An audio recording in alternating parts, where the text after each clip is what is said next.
Who went down against the Bears yesterday with a high ankle sprain is expected to miss a minimum of 2 weeks, and our Todd Archer is saying that it could be 3 to 4 weeks. So you're looking at a 2 to 4 week range for CeeDee Lamb. He is not expected to play Sunday night against the Green Bay Packers in Dallas, with the Cowboys returning home to host Micah Parsons, but that's going to be a big loss for a Dallas offense that needs all the points and production it can, with the defense in Dallas playing the way it is. Yeah, good point, Adam. And at least they have George Pickens now. But let's remind you what this game looked like yesterday between the Cowboys and the Bears. Caleb Williams getting ready to go. Caleb Williams has shown some flashes in recent games. Does hold to that? I like his eyes. He picked that backside safety, watch him hang, and then that beautiful touch pass to the tight end. Here's under 14 minutes to go. The Bears leading 31-14. Prescott trying to find Pickens, didn't work. And here's Jerry Jones asked if this is a playoff team or not. I'm going to tell you, yes. And that's because you saw number 4 out there today, and you saw what I think we're capable of doing in the running game and that type of deal. So, yes, I fully do. Now, we've got to, as we evolve toward the playoffs, we've got to get better defensively. Certain teams have lost their 3rd game in the NFL, and they've gone on and participated really well in the playoffs, and more than likely have won some Super Bowls, even though they lost the 3rd game in the NFL. And that's not trying to be cute. Okay, Marcus, is this a playoff team? No. No. And again, I don't know how you justify that. This league is crazy. I'm not writing Dallas off, right? But defensively, you can't go to the playoffs like that. That's just not going to. But the thing that I hearken to from this game is, as much as everybody talk about this a playoff offense and they should be very good, if you let people drive the ball for 19 plays straight, your offense never gonna have the ball. And if you're always playing from behind as an offense, you're gonna be more prone to turning it over, because you're gonna have to do things that teams know you're going to do, like pushing the ball down the field. So Dallas is not a playoff team. Their talent on defense is not even playing well, which is a double problem that they have. So it's a bad situation right now. And for you to actually believe that after you play Chicago, who we've watched for the last 2 weeks, is asinine. So that's all I have to say about that. I think the style of defense that they play is schematically dead in the NFL. Zone. I really, it's not zone. The zone style that they play, which is like that spot drop, just get to an area. I just think right now in the NFL it's dead. You don't see a lot of good defenses running it. And reason why is I think teams are too good in the RPO game now. I think teams are too good in the yards after the catch game right now. I think teams are too good in the numbers game. They can formation you to get numbers advantages with their different formations. And so we talked last week the Chargers defense. That's zone-centric, but it's a completely different style. Not only is there a talent issue and their stars, I mean, what do you think about that? I just think their schematic style is dead. I think Matt Eberflus probably believes they're too hamstrung by their talent to do anything else on the back end. We just got to play simple, cover 3. They can't get pressure rushing 4th, so they had to blitz Caleb in this one. And ironic. To flip it to the right, it's shocking, to the Bears side, I mean, Caleb destroyed the blitz in this one. 7 for 8 for 175 yards and 2 touchdowns. And what struck me was just his willingness to hang in there against the blitz every time.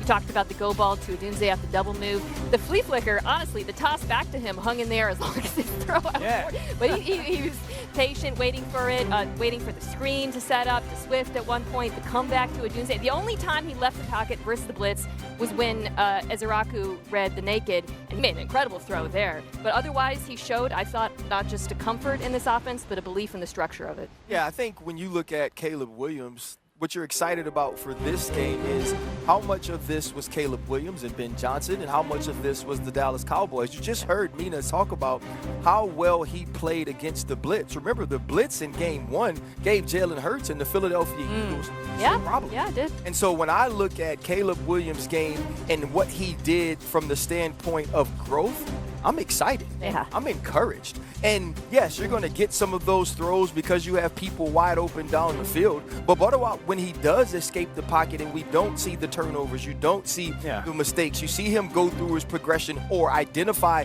who will be open in the fire zone blitzes. I thought it was a great game for Caleb Johnson. What I also felt, it was for Caleb Williams. That's perfect, Caleb Williams. But what I also felt was the fact that Ben Johnson showed up. That was the first game going forward on 4th down, trick plays with the flea flicker. It felt like Ben Johnson put his imprint on his team. It felt like he was kind of. Cowboys defense. Well, yeah, it did feel. Right game. I know. Not a good Hey, honestly, you circle them games on the schedule when you first go. Yeah. If it's a get-right game, get right. The man running back threw a flea flicker 7 feet in the air. That was Ben Johnson in his bag. Flicker hung up there. Like, where was it? By the way, okay, the last time Caleb Williams didn't take a sack in the game before Sunday was when he played for USC against Stanford in 2020. Not Monday, but certainly a story. The Cowboys getting thumped by the Bears 31-14 to a team that earned its first win of the season. Caleb was good, 4 touchdowns, orchestrated a 19-play scoring drive in the win. Dallas has now given up 92 points in 3 games this season. So was the Bears offense great, or is the Dallas defense the huge problem? Here's Stephen A. and the First Take crew. The Dallas Cowboys defense is awful. Absolutely awful. You know it, I know it, anybody with 2 eyes sees it. It's outrageous for you to go, well, it's about the Cowboys defense. One, we knew the defense was bad going into it. We've seen it, okay? It's about Caleb Williams. When you as a quarterback and the defense makes a mistake, do you make him pay for it? He did that.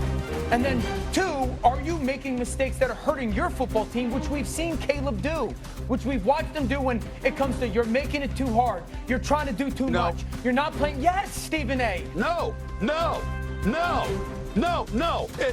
Excuse me. The question is, when you talk about Caleb's performance, more about him or than the Cowboys defense? The Dallas Cowboys defense is horrific. No pass rush, no secondary, can't stop a damn cold. And you're telling me that we're going to sit up there and ignore the fact that Caleb Williams, again, who I believe in, who will progress, who has potential. I love the kid, and I think he's got a bright future. I believe in him. But he sacked 68 times last year, okay? He was getting sacked thus far this year. What happens against the Cowboys? He didn't get touched. Like I told you, he called this lady. He sat up there and called Uber Eats. He took phone calls. He was doing everything back there before he threw a damn pass because he sat up there looking pretty. How often do you see a cat have that much time to throw the football in the pocket? You saw it. Where was the rush? This is your problem. You ain't got no pressure. You can't defend the pass. Come on. Looking for development out of you. Caleb. We've seen him make ball-dropping plays. I'm not taking anything away from Caleb. So what? I'm saying the Cowboys defense, that's the bigger story. Looking at Dallas's defense, you're like, damn, this is worse than we thought. That's all I'm saying. Orlovsky's right. No matter what, Stephen A. is going to pick up the Cowboys no matter what. Here's why Orlovsky's right. Year 2, Caleb Williams, new head coach Ben Johnson. You want to see that your franchise quarterback has made the strides. How many times have we seen a young quarterback miss wide open throws? Orlovsky's point was nailed. You want to see the guy make the team pay for their mistakes. I think that you're right about Stephen A. just wanting to go in on the Cowboys. That was. But also, it's the fact that Micah Parsons isn't there. It's the whole storyline. He's just going to keep going and going and going on. Yeah, but the defense may not have been good with Micah Parsons. It wasn't going to be good with Micah Parsons. But it's even worse now without Micah Parsons. That's the problem.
game.